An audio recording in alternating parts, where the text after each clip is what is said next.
Okay guys, papalit lang tayo ng rocker arm dito sa TMX at push rod. Okay, para bawas lagitik.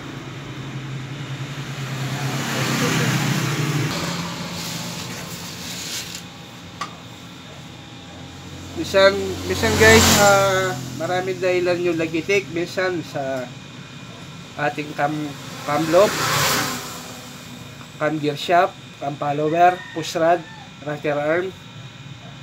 Yan. And dahil local lang po yung aftermarket lang yung kanyang rocker arm. Ayan Lakas ng alog. Lakas ng alog niya pag ano, no? Pag ganun. Yan yung naririnig natin.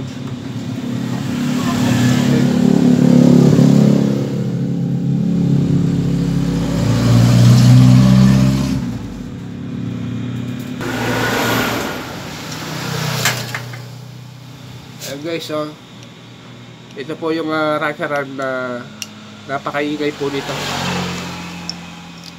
Papalitan po natin ito ng original. Pati po yung push rod nya, ayan kung kitang-kita nyo, ayan guys, matulis na po, tulis na. Okay?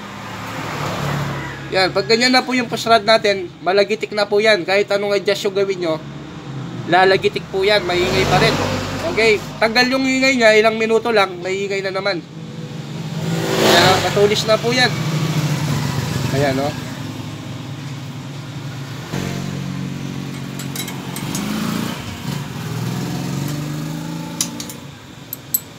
Ayan, ganito ako tumitingin.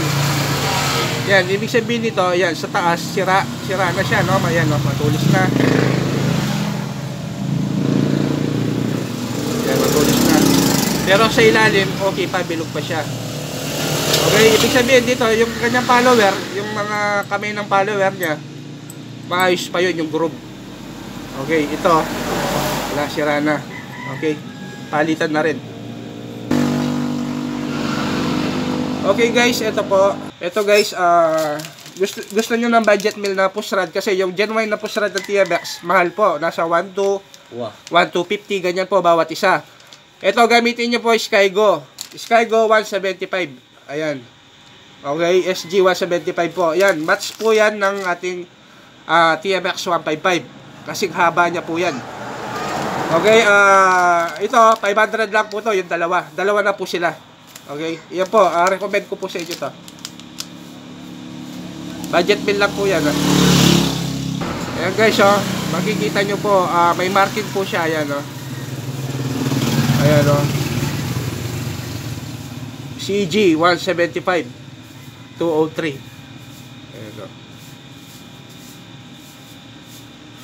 CG 175 203. Guys, bago natin ilagay, lagyan muna ng lagis yan.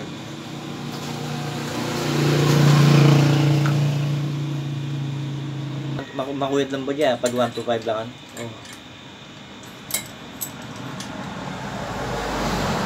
Okay guys, ito yung original na rocker arm. Yan, may number sila dito. Hindi ka mukha nito, yan, letra, yan. Layo, iba yung bakal ng iba yung pagkabakal ng original na rocker arm. Okay guys, yan, both side 0.8 mm po intake exhaust. Okay, okay, yan po, ayos na po siya. Pandan may ulit kay starter. Okay, yan, standard na po yung andar niya. Pati yung palo ng kanyang mga rocker arm at barbula. Yan, okay na po.